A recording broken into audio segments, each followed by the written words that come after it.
الله الرحمن الرحيم إن الحمد لله نحمده ونستعينه ونستغفره ونعوذ بالله من شرور أنفسنا ومن سيئات أعمالنا من يهده الله فلا مضل له ومن يضلل فلا هادي له وأشهد أن لا إله إلا الله وحده لا شريك له وأشهد أن محمدا عبده ورسوله أما بعد. Donc c'est avec un immense plaisir que nous nous retrouvons, que je vous retrouve tous les samedis pour notre cours de fiqh. Donc cours très important d'écouter ce cours-ci car il va concerner surtout les hommes. Bab salat al-jama'a wal-imama. Donc aujourd'hui, chapitre concernant la prière collective et l'imama. Avant cela, je vais faire un petit aparté. Nous avons publié il y a 2 jours sur Twitter un tweet concernant les rawatib. Et c'est vrai que j'en avais déjà parlé, mais de façon sommaire. Et je n'ai pas développé. Donc là, je vais développer un petit peu plus pour que ça soit clair et limpide pour tout le monde. Beaucoup de gens, lorsque nous avons publié le hadith d'Ibn Omar, où il est fait mention de 10 unités de prière, 10 raka'at. Donc à savoir que dans les cours précédents, nous avons parlé des prières surrogatoires. Et rappelez-vous, je vous avais dit que les savants comptent les prières surrogatoires par ordre d'importance. La première, c'est le kusuf. Donc pour faire un petit rappel sur le cours de la semaine dernière et celui d'avant, c'est-à-dire la prière de l'éclipse lunaire au solaire. Ensuite, par ordre d'importance, salat al-istisqa. La prière de l'éclipse lunaire au solaire, le prophète ne l'a jamais délaissée. Salat al-istisqa, la demande de la pluie, sollicitation de la pluie, le prophète il l'a déjà faite et il l'a déjà délaissée. Ensuite, nous avons dit salat al-tarawih. Je ne l'ai pas détaillé, pourquoi? Parce que nous allons en parler Inch'Allah, lorsqu'on nous fera nos cours sur le Ramadan, juste avant le Ramadan, Inch'Allah. Début mars, nous allons faire une série de cours spécifiques tous les jours sur le jeûne. Et nous parlerons donc des détails de Salat al-Tarawih. Est-ce que c'est 10 unités de prière, c'est 20, etc. Nous parlons de tout ça en détail. Ensuite, Salat al-Witr. Donc par ordre d'importance, la prière du Witr. Et que nous avons dit que pourquoi les 3 premières, elles sont très recommandées, fortement recommandées, parce qu'elles sont faites en groupe, d'où leur importance. Ensuite, vous avez la prière du witr, donc qui est faite seule, sauf pendant Tarawih, elle est faite en groupe. Et la prière du witr, akid min akid salat al-rawatib, salat al-mustahabbat, c'est-à-dire parmi les prières les plus recommandées. Pourquoi? Parce que le prophète sallallahu alayhi wa sallam ne l'a jamais délaissé, ni en voyage, ni sur place, ni en étant résident à Médine. Ensuite, donc là, pour finir le cours sur les rawatib, sur les prières surrogatoires, ensuite nous allons attaquer le cours sur la prière collective, très important, cours très important, et l'imama. Al-rawatib. Donc nous avons publié un tweet où beaucoup de gens nous ont écrit des commentaires. Al-rawatib, à savoir qu'il y a plusieurs hadiths. Que les gens ne savent pas, c'est qu'il y a plusieurs hadiths. Le premier hadith que nous avons cité et qui est dans Minhaj al-Salikin, le Cheikh Saadi en a parlé, c'est le hadith de Ibn Omar, le fils de Omar ibn Khattab, Abdullah ibn Omar, qui dit Hafidhtu min al-Nabi sallallahu alayhi wa sallam, j'ai appris du prophète sallallahu alayhi wa sallam 10 unités de prière, 10 raka'at, 2 قبل الظهر, 2 avant le dhuhr, 2 بعد الظهر, و2 بعد المغرب, 2 بعد العشاء, و2 قبل الفجر, c'est-à-dire 2 avant le dhuhr, 2 après le dhuhr, 2 après le maghrib, 2 après l'isha et 2 avant le fajr. Voilà le hadith qui est le plus connu concernant les rawatib. Ensuite, nous allons parler des autres hadiths qui parlent des rawatib. Wa afdalu rawatib, c'est quoi la meilleure ratiba parmi ces 10 raka'at là, ou 12 en fonction des hadiths, c'est quoi la meilleure? Afdalu rawatib sunnatul fajr. C'est-à-dire les 2 raka'at que tu pries chez toi avant d'aller à la mosquée. Ou en arrivant à la mosquée, avant l'iqama, tu fais 2 raka'at. Khafifatan. Le prophète sallam, il est prié très courte. Les hadiths Aïcha radiyallahu anha marfou'an. Donc le hadith qui a été rapporté par Aïcha qui dit Salatul fajr khayrun min ad-dunya wa ma fiha. Les 2 prières du fajr, donc là en l'occurrence, elle parle du prière du fajr que tu fais tout seul, ratiba, et non celle qui est en groupe. Elle est mieux que ce que contient tout ce monde-là, mieux que ce monde-là et ce qu'il contient. Hadith qui est rapporté par Muslim, wa Ahmed, wa Tirmidhi. Et ça authentifie donc Tirmidhi. Ensuite, les savants disent Salat al-Maghrib, c'est-à-dire les 2 rak'at que tu fais après le Maghrib. On va dire c'est les plus importantes par ordre d'importance parmi les rawatib, parmi les 10. Et ça c'est le hadith. C'est quoi la preuve? C'est le hadith Ubayd, Mawla Nabi sallallahu alayhi wa sallam. Su'ila. Donc le professeur sallam a Ubayd Mawla Nabi sallallahu alayhi wa sallam, qui était le serviteur du professeur sallam, il était questionné. أكان الرسول صلى الله عليه وسلم يأمر بصلاة بعد المكتوبة? Est-ce que le prophète sallam ordonnait une prière après la prière obligatoire? فقال نعم. Il a dit oui. بين المغرب والعشاء. C'est-à-dire celle dont il a ordonné entre le Maghrib et l'Isha. Bon, ce hadith رواه أحمد والبيهقي واللفظ لأحمد. C'est-à-dire cette parole-là de hadith, elle est de l'imam Ahmed. Et certains gens de science ont rendu faible ce hadith-là. Mais cela ne va pas gêner dans le sens où on sait que les rawatib, il y en a 10. Parce que le hadith d'Ibn Omar, il les a cités, dont ceux du Maghreb. Ensuite, il y a un deuxième hadith qui dit que les rawatib, il y en a 12.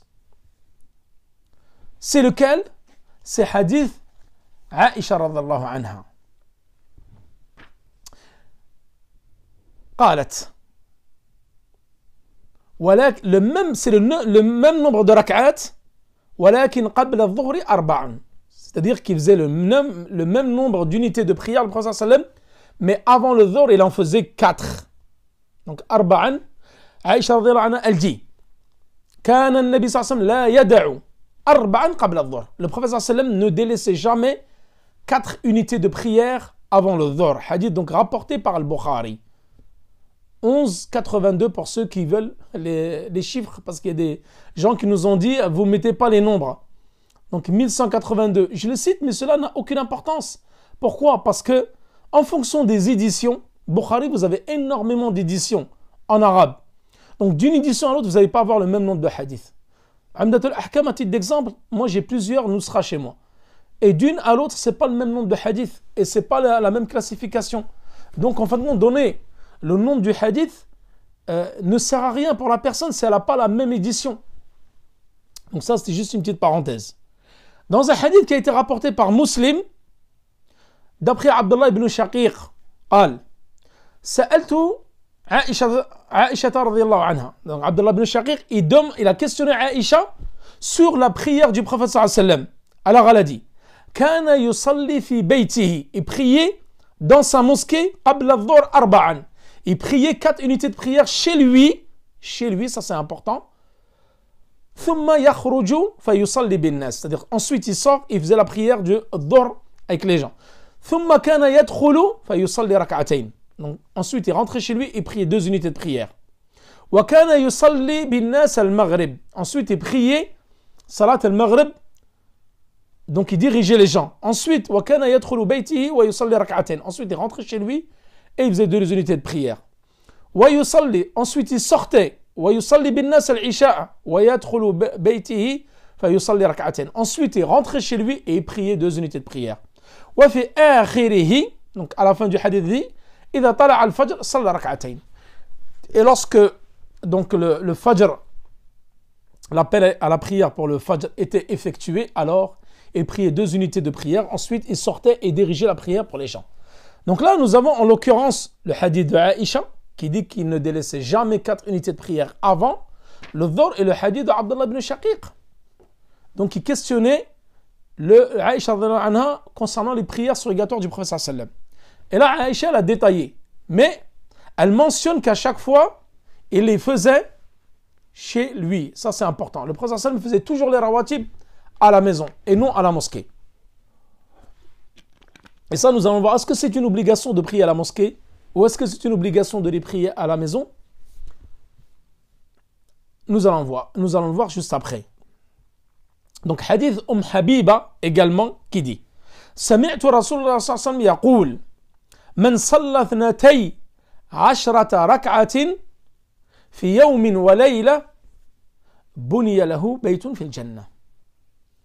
رواه مسلم. Habiba elle dit j'ai entendu le prophète sallallahu alayhi wa sallam dire, celui qui prie 12 unités de prière, de jour et de nuit, alors il lui sera construit une maison au paradis. Hadith rapporté par Muslim.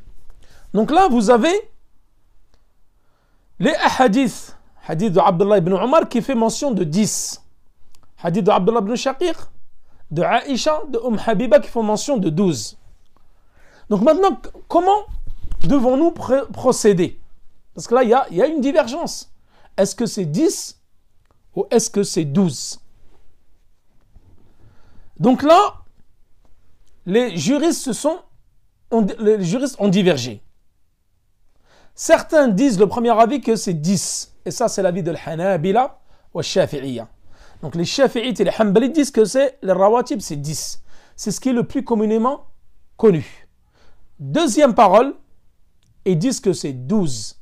Et ça, c'est l'avis de Al-Hanafiyya, qui disent que c'est 12. Et eux, ils ont plus de délil. Donc là, c'est quoi la parole la plus juste concernant les rawatib? Parce que certains sont venus nous dire, vous vous êtes trompés, c'est 4. Alors que le hadith, il est dans le Bukhari ou Muslim, d'Abdullah ibn Omar. Je ne peux pas dire que nous nous sommes trompés. Il y a plusieurs hadiths. Donc là, la divergence, elle se situe au niveau des 4 unités de prière avant le Dhuhr. C'est-à-dire, est-ce que c'est 2 ou c'est 4? Donc là, les savants, certains qui expliquent ces hadiths-là, disent que, en fin de compte, tu réunis les hadiths. Taratan, c'est-à-dire une fois le prophète sallam priait 10 et une fois il priait 12. Comme ça, tu sors du khilaf. Tu peux prier 4 avant le Dhuhr, comme tu peux prier 2. Il n'y a pas d'importance concernant cela. Mais le mieux, toujours, le prier à la maison. Quelle est la preuve? Hadith Zayd ibn Thabit. Il a dit, le prophète sallam a dit, Sallu ya ayyuhan nas fi buyutikum. Ô gens, ô croyants, priez dans vos demeures, dans vos maisons. Fa inna afdala salatil mar'i fi bayti. La meilleure des prières de l'homme, elle est chez lui, illa al-maktuba, sauf la prière obligatoire. Donc la meilleure des prières que tu puisses effectuer en dehors de la prière obligatoire, c'est celle que tu fais chez toi. Maintenant, concernant Salat al-Duha, il y a un frère qui m'a posé la question sur Salat al-Duha, il ne connaissait pas le hukm. Salat al-Duha, hadith de Abi Hurayra radiyallahu anhu, pareil, ça fait partie des prières min as-sunan al-mustahabbat. C'est-à-dire, elle ne fait pas partie des prières recommandées, mais elle fait partie des sunan. Je vais vous dire pourquoi. Abi Hurayra rapporte un hadith du prophète qui dit Awsani Khalili, Rasul sallam. C'est-à-dire, le prophète sallam lui a recommandé 3 choses. Jeûner 3 jours par mois, siyamu thalathati ayyamin min kulli shahr, wa rak'atay ad-duha, les 2 unités de dhuha, wa an utira qabla an anam, rawahu Muslim. Numéro 7730, pour ceux qui veulent les numéros. Donc là, Abu Hurayra, il rapporte que le prophète sallam lui a fait 3 recommandations. Jeûner 3 jours par mois, ça c'est ce qu'on appelle les jours blancs. Nous en avons parlé dans nos cours sur le Ramadan. 13, 14, 15. Et prier les 2 unités de dhuha. Et de ne jamais délaisser le witr avant de dormir. Donc dhuha, vous commencez à la prier juste après al-shuruq. Lorsque le soleil commence à se lever, c'est-à-dire après vous comptez à peu près 1h45 après le fajr, as-sadiq, le fajr véridique et non mensonger, vous comptez à peu près shuruq, il va rajouter 10 minutes à un quart d'heure, le temps d'une lance, comme ils disent. Donc c'est-à-dire un quart d'heure après shuruq, et là vous commencez à faire dhuha, 2 unités de prière, jusqu'à zawal, jusqu'au zénith. À savoir que le prophète sallam ne le faisait pas tout le temps dhuha. C'était pas une sunna qu'il faisait tous les jours. Wa kana yusalliha ghibban. Ghibban, ça veut dire quoi? C'est-à-dire un jour il la faisait, un jour il la délaissait. Il y a un hadith qui a été rapporté par Abi Sa'id al-Khudri qui dit Kana Nabi sallallahu alayhi wa sallam yusalli ad-dhuha hatta naqulu la yada'aha wa yada'a hatta naqulu la yusalliha. Rawahu Tirmidhi. Hadith qui a été rapporté par Abi Sa'id al-Khudri, donc le rapporteur du hadith, est dans Sunan al-Tirmidhi qui dit le prophète sallallahu alayhi wa sallam faisait délaisser la dhuha, salat de dhuha, jusqu'à ce que nous disions qu'il ne la faisait jamais en fin de compte. Et lorsqu'il la faisait, il ne la délaissait pas jusqu'à ce que nous disions qu'en fin de compte, il ne l'a jamais délaissée. Donc le prophète sallallahu alayhi wa sallam il la faisait des fois et il la faisait et la délaissait parfois. عن عائشة رضي الله عنها قالت, Aïcha, elle rapporte un hadith présent qui dit, le prophète faisait salat al-duha arba'an wa yazidu ma sha Allah. C'est-à-dire qu'il faisait 4 unités et parfois il rajoutait. Rawahu Muslim, hadith qui a été rapporté par Muslim. Donc salat al-duha, le minimum c'est 2 unités de prière. Et le maximum que le prophète sallallahu alayhi wa sallam a fait c'est 8. Et ça c'était pendant Fath al-Mekka. Et nous allons le voir Inch'Allah dans les cours de Sira Nabawiyya, dans la biographie du prophète sallallahu alayhi wa sallam, lorsqu'il a ouvert la conquête de Mekka, le prophète sallallahu alayhi wa sallam a fait 8 unités de prière. Et ça c'est un hadith qui a été rapporté également par Abi Darda, qui dit ثم صلى 8 ركعات. C'est-à-dire que le prophète sallallahu alayhi wa sallam a rapporté 8, a fait 8 unités de prière la matinée de Dhuha. Hadith qui est rapporté par Muslim.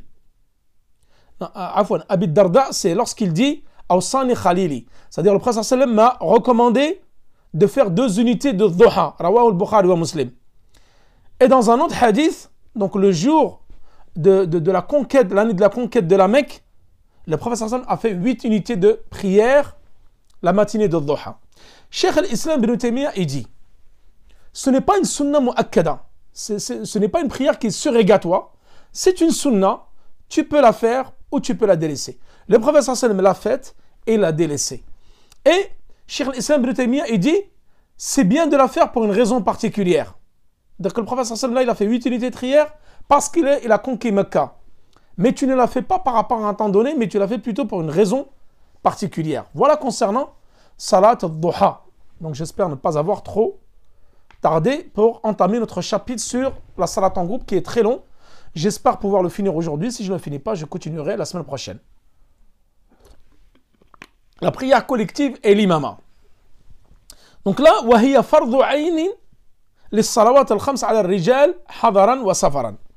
Accomplir les 5 prières obligatoires quotidiennes collectivement est une obligation individuelle qui incombe aux hommes, qu'ils soient présents ou voyageurs. كما قال النبي صلى الله عليه وسلم لقد هممت أن آمر بالصلاة فتقام ثم آمر رجلا يؤم الناس ثم أنطلق برجال معهم حزم من حطب إلى أناس يتخلفون عنها فأحرق عليهم بيوتهم بالنار متفق عليه. Ce hadith qui a été rapporté par le Bukhari wa Muslim, où le prophète sallam dit, j'ai songé à ordonner l'accomplissement de la prière, c'est-à-dire à sa place. Il a laissé quelqu'un pour qu'il prie à sa place et lui, allez, puis à faire commencer la prière par un homme qui dirige les gens. Après quoi, je me rendais avec des hommes munis de fagots, c'est-à-dire de morceaux de bois, chez les gens qui n'insistent pas à la prière en groupe, la prière collective, afin de brûler leur maison alors que eux se trouvent dedans. Cela, comme ils disent les savants, prouve que le fait de délaisser la prière en groupe, c'est un grand péché parmi les grands péchés. Si cela n'était pas un grand péché, le prophète sallallahu alayhi wa sallam n'aurait pas ordonné à quelqu'un de diriger la prière et d'aller ramasser du bois avec des hommes pour aller brûler les maisons des gens avec eux dedans. Donc c'est vraiment pas une chose qui est simple. Cheikh Al-Uthaymin, rahimahullah, il évoque quelques bienfaits de la prière collective. Pourquoi Allah subhanahu wa ta'ala a légiféré la prière collective à la mosquée? Tout d'abord, c'est pour que les gens puissent se connaître, se rencontrer à la mosquée. C'est vrai, par exemple, il y a des gens, nous ne les voyons jamais en dehors de la mosquée. Très dur de voir certains frères si nous ne les croisons pas à la mosquée. Ça permet de se voir tous les jours. Ça permet de se rencontrer. Ça permet de se connaître, d'unir les liens entre les frères. À force de voir des gens tous les jours à la mosquée, 5 fois par jour, ça permet d'établir des liens. Ça permet de connaître les véritables croyants des hypocrites. Comme il est dit, la prière la plus lourde sur les hypocrites, la prière du Fajr et la prière du Isha. Donc, méfiance et gare à ceux qui délaissent la prière du Fajr et la prière du Isha en groupe à la mosquée, car ceci est un signe des hypocrites. Ça permet également de renforcer la cohésion du groupe et de grossir le rang de la Ummah. Les gens, quand ils voient les mosquées remplies, ils rentrent en nombre, ils sortent en nombre, ça montre la supériorité des musulmans en nombre. Également, shi'ar min sha'air al-Islam, c'est un signe distinctif et un signe représentatif de l'islam que de prier en groupe. Également, le fait d'aller tous les jours à la mosquée, lorsque quelqu'un, tu ne le vois pas, pendant 2-3 prières ou pendant 2-3 jours, tu vas questionner à son sujet. Peut-être Foulan, il est malade, peut-être que le frère, il a eu des soucis, etc. Donc c'est important. Et souvent, lorsqu'on ne voit pas les personnes plusieurs fois par jour ou pendant 2-3 jours à la mosquée, alors nous allons prendre de leurs nouvelles. D'où l'importance de la prière en groupe. Également, ça permet une cohésion sociale où le riche prie à côté du pauvre, où le gouverneur va prier à côté du gouverné, où l'administrateur va prier à côté de l'administré, etc. Donc vraiment de rassembler tous les musulmans, quelle que soit leur peau, leur couleur de peau, quelle que soit leur origine, quelle que soit leur condition sociale, etc. Très important. Ça, c'est parmi les bienfaits de l'importance de la prière en groupe. Donc là, Cheikh Saadi, il a évoqué ce hadith-là, donc rapporté par Bukhari et Muslim, qui montre l'importance de la prière en groupe. Parmi les preuves de l'obligation de la prière en groupe, ce hadith-là que je viens de rapporter. Également un verset du Coran, dans Surat An-Nisa, verset 102, les femmes, verset 102, qu'est-ce qu'il dit Allah subhanahu wa ta'ala? Wa in kunta fihim, si tu es parmi eux, fa'aqimta lahumus salat, alors tu as accompli pour eux la prière, fultaqum ta'ifatun minhum ma'aka, que une partie des musulmans se tient debout avec toi. Donc dans la salat, ça montre l'obligation de faire la prière en groupe. Également, les paroles d'Allah subhanahu wa ta'ala dans Surat Al-Baqarah, verset 43, warka'u ma'ar raki'in, inclinez-vous avec ceux qui s'inclinent. Ça, les savants tirent de ce verset une preuve de l'obligation de faire la prière en groupe.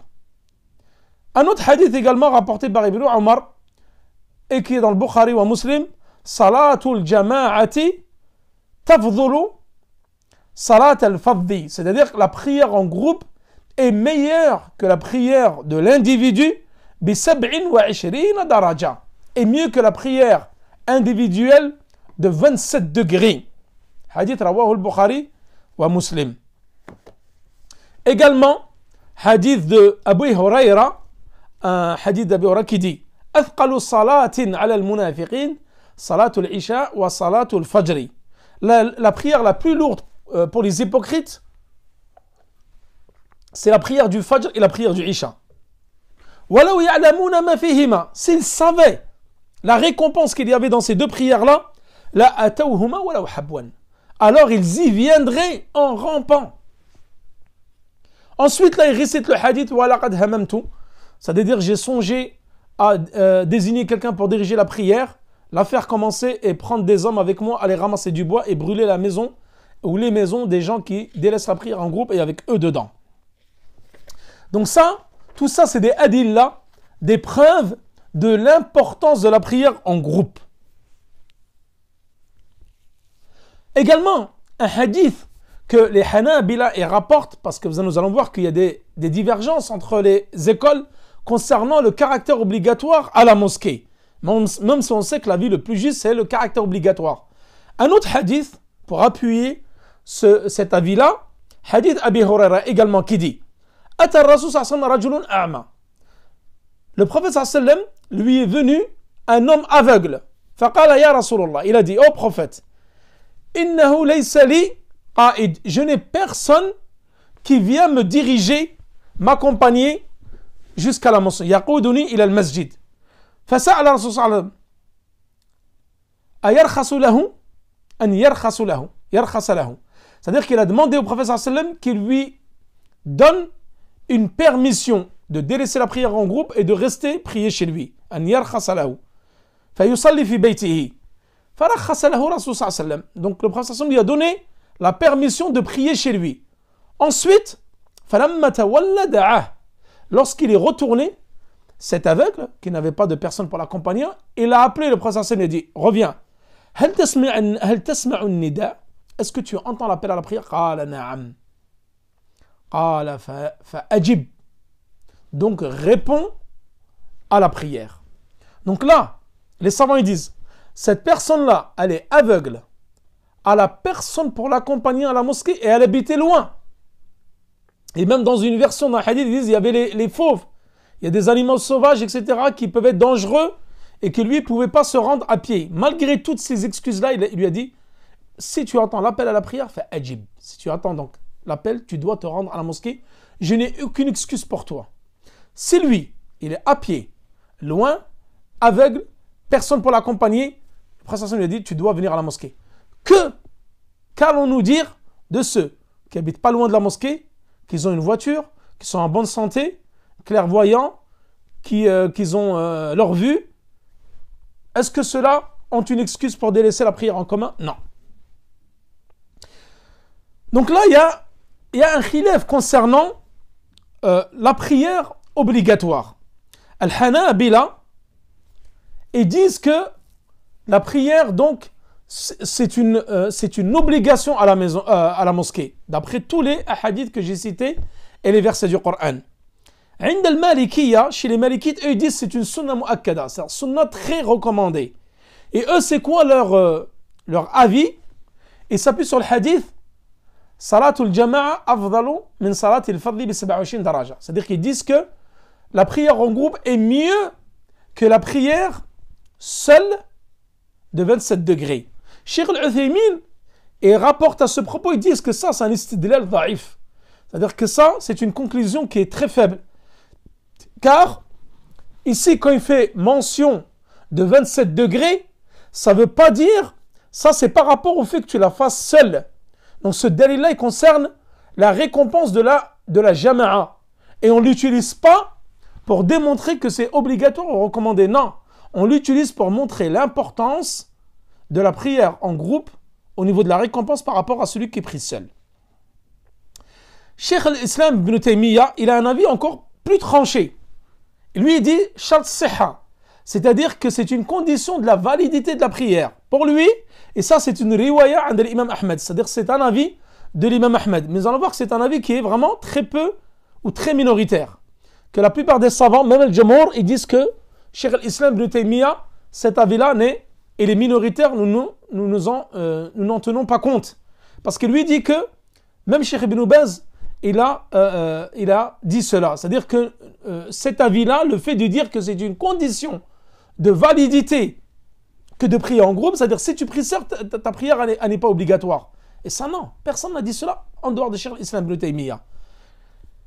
Et l'avis le plus juste, qui est l'avis des Hanabila, qui disent qu'en fin de compte c'est une obligation. Mais dire que c'est une condition de la validité, non.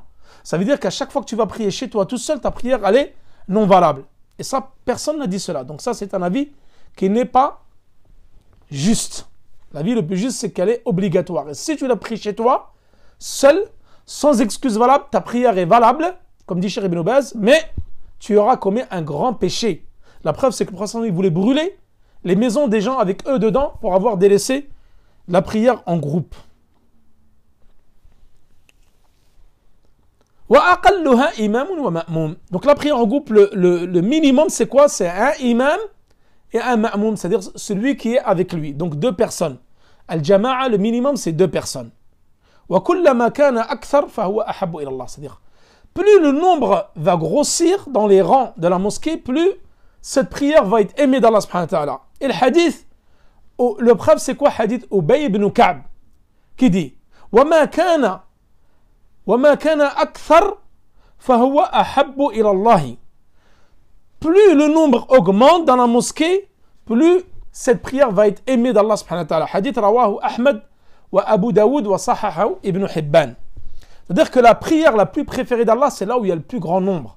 Donc maintenant, si vous avez le choix entre prier dans une mosquée ou une musalla, et vous avez un tout petit nombre, et une mosquée, mashallah, une grande mosquée où il y a des dizaines de musulmans qui prient, c'est toujours favoriser la grande mosquée, à condition qu'elle ne soit pas trop loin de chez vous, que ça ne soit pas une difficulté supplémentaire pour aller prier dans cette mosquée-là.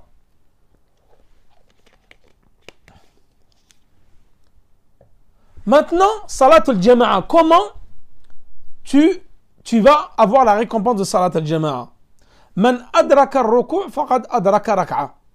Celui qui arrive pendant le ruku', que l'imam il est en ruku' et toi tu arrives en ruku', alors tu as cette unité de prière complète. Hadith Rawahu Abu Daoud, donc rapporté par Abu Daoud. Également concernant la récompense de celui qui est loin. As-salatu ab'aduhum fa ab'aduhum mamsha. C'est-à-dire muttafaqun alayh. A'zamun nasu ajran, donc il y a un hadith qui a été rapporté par Abu Musa al-Ash'ari qui dit A'zamun nasu ajran, les gens qui ont la plus grande récompense concernant la prière, fait salat ab'aduhum fa ab'aduhum mamsha. C'est celui qui est le plus loin, qui vient en marchant. Plus la mosquée est loin et tu vas en marchant, plus tu as la récompense.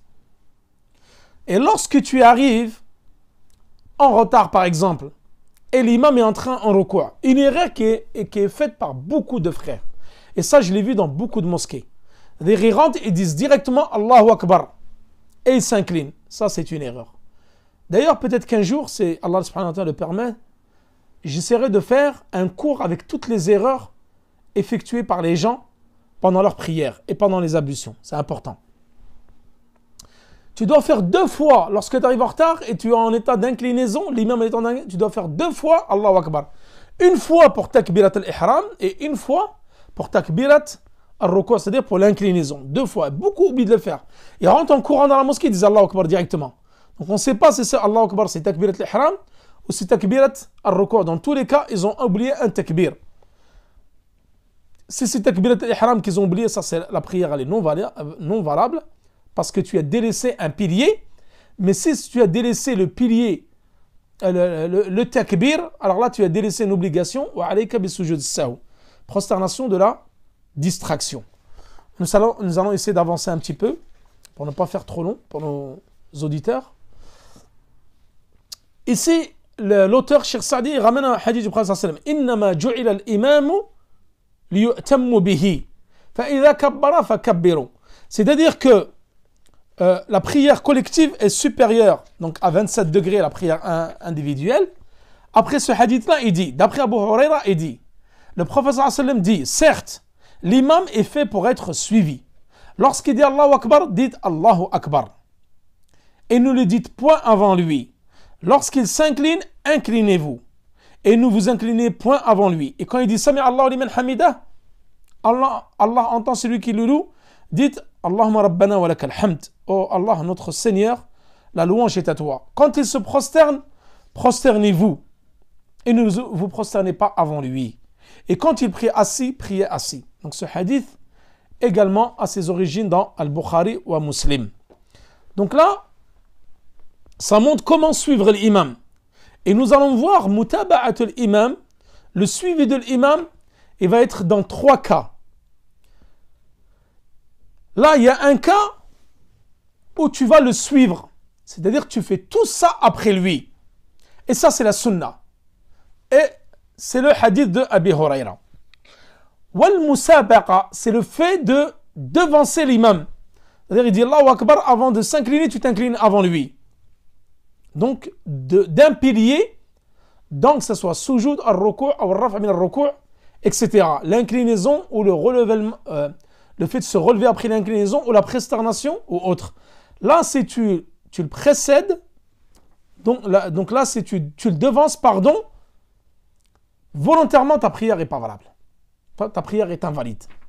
Si tu le fais, mais que tu reviens tout de suite, et ensuite après, tu le fais après lui, les savants disent que salatuka la tabtol. Mais celui qui le fait volontairement, tout en sachant, alors sa prière est invalide. Troisième type, al-muwafaqa. Al-muwafaqa, c'est quoi? C'est de le faire en même temps que l'imam. Ma'ada takbirat al-ihram. Takbirat al-ihram, c'est autre chose. Si tu fais takbirat al-ihram en même temps que l'imam, ta prière n'est pas valable. Elle n'est pas valable. Si tu fais tout, sauf takbirat al-ihram, en même temps que l'imam, il s'incline, tu t'inclines avec lui. Il se lève, tu te lèves avec lui. Il se prosterne, tu te prosternes avec lui. Et nous allons voir quand se prosterner. Là, les savants disent que c'est makruh. C'est un acte détestable. Sauf pour ce qui est takbirat al-ihram. Si tu le fais en même temps que lui, alors ta prière n'est pas valable. Maintenant, 4e cas, c'est le cas ce qu'on appelle al-mukhalafa. Là, tu as complètement divergé avec ton imam. C'est-à-dire, tu as des gens qui sont super lents. Et cette question, je l'ai déjà eue plusieurs fois. des gens qui prennent leur temps et qui ne suivent plus du tout l'imam. Donc là, tu as khalif, l'imam, tu as divergé avec l'imam. Lui, par exemple, il a fini le recours et s'est relevé de recours. Toi, tu es toujours dans le recours. Donc là, tu as loupé un pilier. L'imam, il est dans la prosternation, il se relève, il est en état debout, position debout, il commence à le dire, et toi, tu es toujours en état de prosternation. Nous allons voir là. Qu'est-ce qu'ils disent les savants? Ils disent, si tu diverges avec l'imam, mais que le pilier, tu ne l'as pas loupé, le nouveau pilier dans lequel il est, là, tabtul salatuk. Donc ta prière n'est pas invalide. Là, par exemple, il est en inclinaison. Toi, tu es toujours en inclinaison. Et lui, il vient de se relever. Toi, tu es toujours en inclinaison, mais il n'a pas commencé la récitation de la Fatiha. Tu as tardé un petit peu. Ou toi, tu es toujours en prosternation, lui, il s'est levé, toi, tu continues toujours à se prosterner. Il y en a beaucoup qui le font ça. Ça, c'est mukhalafat as-sunnah. Parce que l'imam, comme il a dit à Abi Huraira, c'est-à-dire qu'il a été fait pour être suivi. Et non de prendre ton temps. Si tu veux rallonger tes inclinaisons, tes prestations, fais-le tout ça chez toi. Quand tu fais tes rawatib, quand tu fais qiyam al-layl, quand tu fais ton witr, rallonge autant que tu veux. Mais quand tu fais avec l'imam, tu dois suivre l'imam. Deuxième type de situation, là, tu as retardé plus d'un pilier dans la prière par rapport à l'imam. Bi'udhr.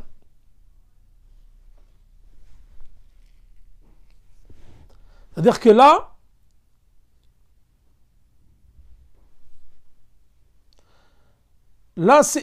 sans excuse pas là, pardon. Tu retardes volontairement ta prière par rapport à l'imam et tu as loupé plus d'un pilier avec lui. Et donc, quand tu l'as rattrapé, tu as déjà loupé un ou deux piliers. Donc là, qu'est-ce qu'on dit? On dit ta prière, elle est plus valable. Donc, ta prière, elle est invalide. Donc là, si tu as rattrapé la prière, tu es rentré avec le prière, donc là, tu as loupé un ou deux piliers. Donc, toute cette unité de prière-là, elle n'est pas valable. Quand l'imam va finir sa prière, tu seras obligé de rajouter une unité de prière. Donc vraiment faire très attention à cela.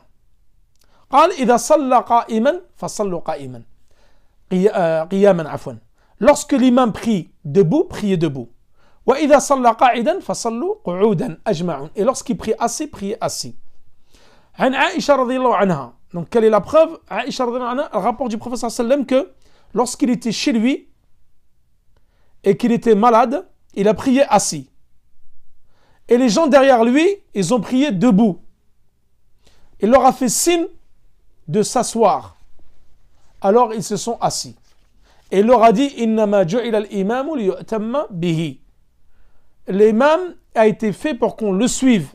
Ila qawlihi, donc jusque dans le hadith, wa idha salla jalisan fa sallu julusan ajma'un. Lorsqu'il prie assis, priez assis également. Il y a un autre hadith qui dit, lorsque le prophète sallam était malade, donc c'est la maladie qu'il a eue juste avant de mourir, à la fin de sa vie, il priait assis. Et Abu Bakr as-Siddiq était derrière lui avec les musulmans et ils ont prié debout.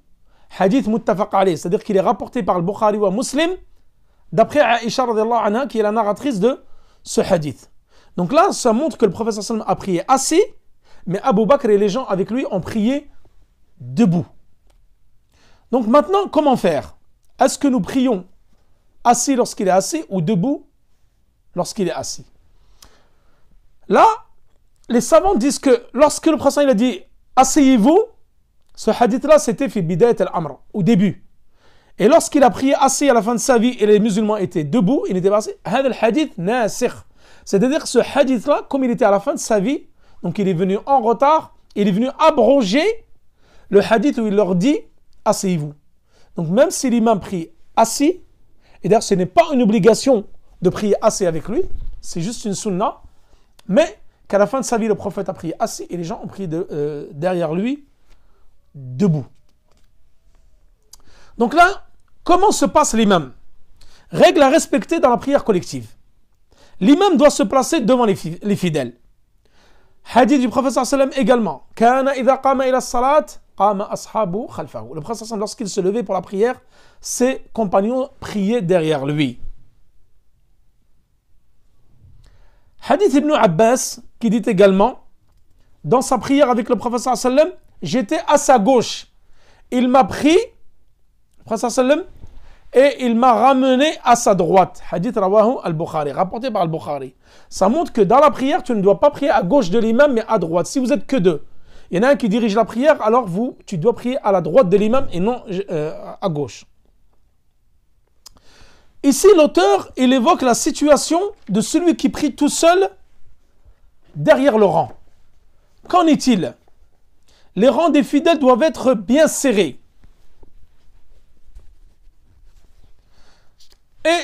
Et de boucher les trous dans les rangs et ne pas laisser d'espace entre les pieds dans les rangs. Ça, c'est important.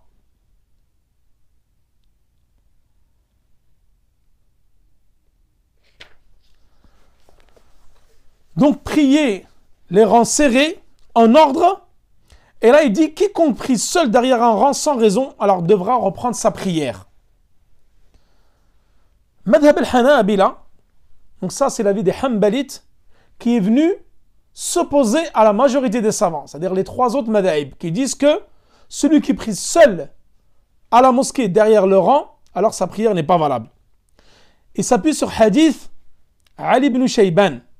Il a dit, Sallayna khalf al-Nabi sallallahu alayhi wa sallam. Nous avons prié derrière le prophète sallallahu alayhi wa sallam. Lorsque le prophète sallallahu alayhi wa sallam a fini sa prière, il a vu un homme seul prier derrière les rangs. Il est venu vers lui et il a dit, il a attendu qu'il finisse sa prière parce qu'il était venu en retard. قال استقبل صلاتك فلا صلاة لمفرد لفرد خلف الصف. C'est-à-dire tu dois refaire ta prière car il n'y a pas de prière valable pour celui qui prie tout seul derrière le rang. Hadith rapporté par Ibn Majah, authentifié par l'imam al-Albani. Également hadith Wabisa Ibn Ma'bad qui dit, le prophète sallallahu alayhi wa sallam a vu quelqu'un prier seul derrière le rang. فأمره أن يعيد. Il lui a ordonné de recommencer sa prière. Rawahu Abu Daoud wa sahhahahu al-Albani. Donc rapporté par Abu Daoud et authentifié par l'imam al-Albani.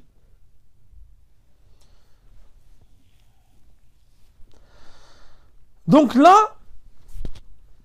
qu'en est-il de celui qui arrive, qui ne trouve pas de place et personne n'est venu pour compléter le rang avant lui, compléter le rang avec lui?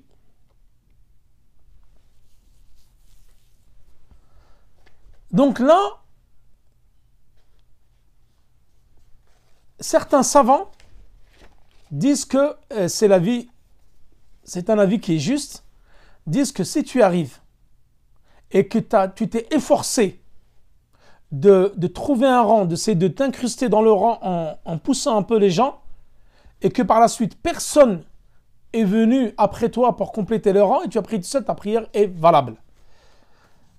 Les hadiths qui ont été cités ici, c'est peut-être la personne qui n'a pas fait l'effort de chercher un espace dans le rang et qu'il y avait personne après lui pour compléter le rang. Ensuite, lorsque l'imam il a fini de prier, il ne doit pas rester à sa place. S'il veut prier al-ratiba, les prières surrogatoires, il doit changer de place.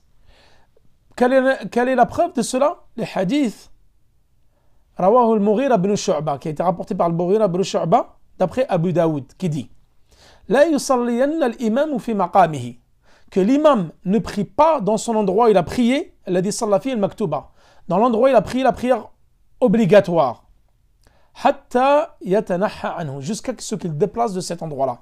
Donc la sunna, c'est lorsque tu es imam, tu diriges la prière, quand tu veux faire la ratiba, si tu ne la fais pas chez toi, alors tu te bouges d'endroit et tu la fais dans un autre endroit. Et même pour le ma'moum, c'est valable également. La sunna, c'est de changer d'endroit pour que la terre, la hikmah, la sagesse, c'est que la terre, elle va attester le jour du jugement dernier que tu es prié dans tous les endroits de la mosquée. Il y a un hadith de Aïcha. Quand est-ce que l'imam va bouger lorsqu'il va finir la prière? Quand est-ce qu'il va bouger d'endroit et va se retourner? Hadith de Aïcha qui dit كان النبي صلى الله عليه وسلم, le prophète il a dit إذا سلم لم يقعد, lorsqu'il dit assalamu alaykum wa rahmatullah, il ne reste pas assis que le temps qu'ils disent Allahumma anta salam wa minka salam tabarakta yad al-jalali wal ikram. Hadith rapporté par Muslim. Lorsqu'il a fait cette invocation là, alors il se retourne et se met face aux gens. Donc pour finir, ensuite nous allons répondre à quelques questions. Qira'at al-ma'moum, une mas'ala qui est importante, qui revient souvent, c'est celui qui prie derrière l'imam. Est-ce que doit réciter Al-Qur'an, Surat al-Fatiha, une surah derrière l'imam ou pas? Donc là, il y a plusieurs avis.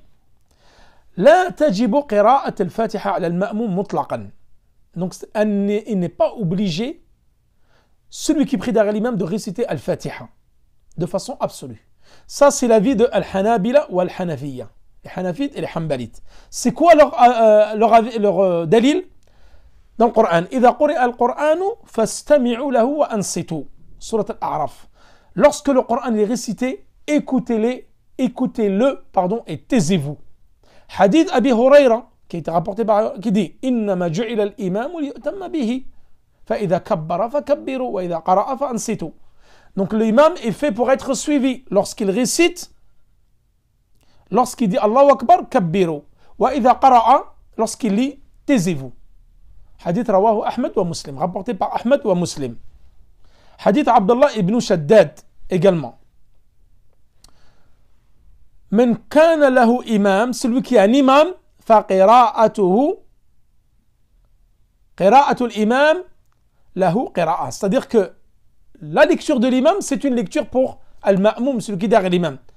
Mais c'est un hadith où il y a une chaîne de transmission qui est coupée, qu'on dit mursal.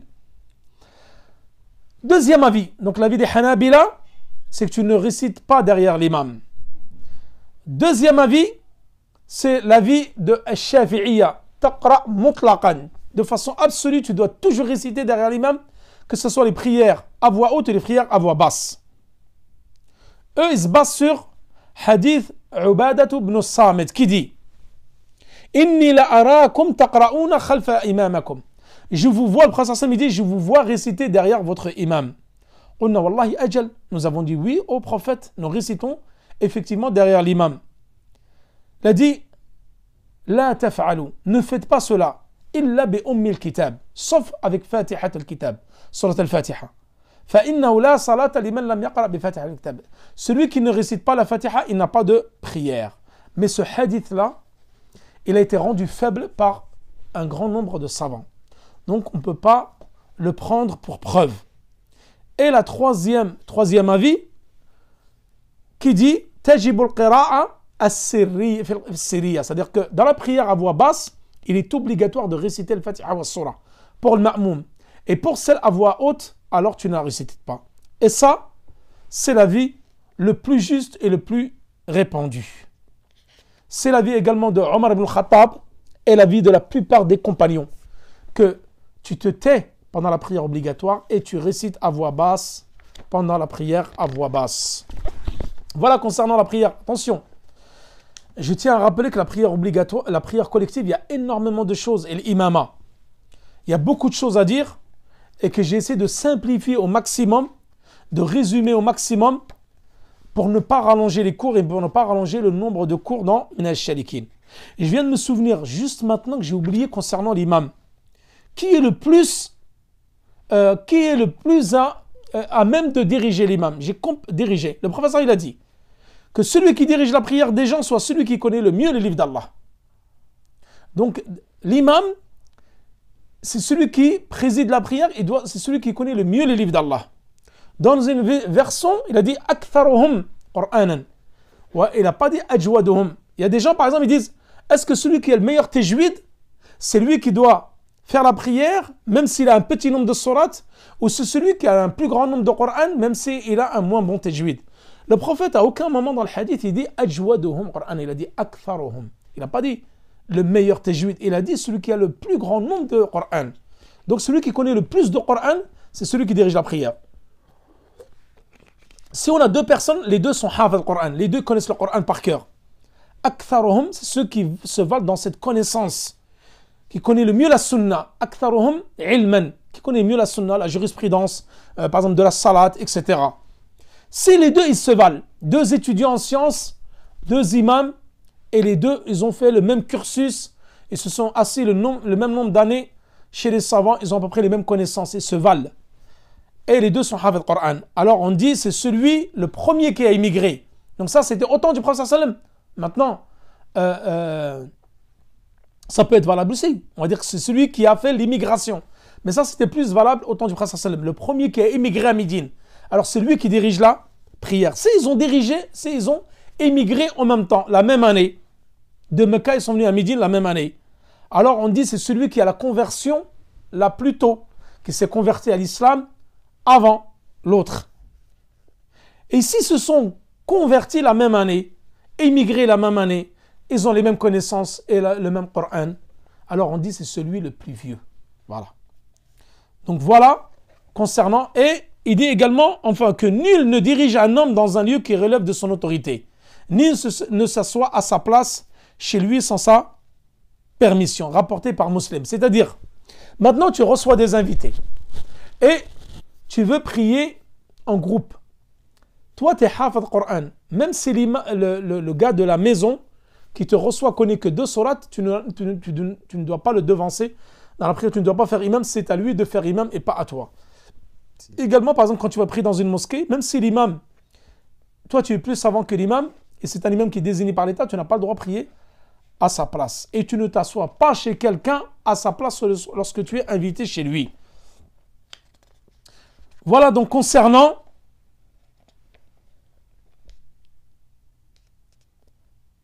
également le dernier hadith qui a été rapporté par Cheikh Saadi qui dit: quand vous entendez l'iqama, l'annonce du début de la prière, rendez-vous à la prière avec sérénité et dignité. Et ne vous empressez point. Priez donc ce que vous rattrapez et complétez ce que vous avez manqué. Ça, c'est une mas'ala également qui est importante. Par exemple, les gens qui arrivent beaucoup en retard. Je vais vous donner un exemple purement concret. Il y a plusieurs avis là-dessus. Qu'est-ce que tu dois rattraper? Je vais te donner un exemple. Tu es arrivé à la 3e raka'a de Salat al-Maghrib. Prière du Maghrib, 3 unités de prière, tu arrives à la 3e. Donc l'imam il récite à voix basse. Toi, quand tu vas rattraper maintenant, tu vas rattraper quoi? Donc là, il dit, ce que vous avez fait avec l'imam, complétez-le, et ce que vous avez loupé, rattrapez-le. Donc là, il y a plusieurs avis, mais je veux simplifier pour vous donner l'avis le plus répandu, c'est l'avis des Shafi'iyya, qui disent, ce que tu as fait avec l'imam, c'est le début de ta prière. Donc il y a plusieurs avis. Je simplifie. Ce que tu as fait avec l'imam, c'est le début de ta prière. Donc toi, quand tu vas te relever pour Salat al-Maghrib, ce que tu as fait avec l'imam, c'était ta première raka'a. Et oui, parce que tu n'as fait qu'une raka'a, donc c'est ta première. Quand tu vas te relever, tu vas faire une prière, une unité de prière à voix haute, avec une surah et avec le Fatiha. Fatiha ou surah, à voix haute. Tu fais la salutation, at-tashahhud, et tu te relèves et tu fais une 3e raka'at à voix basse.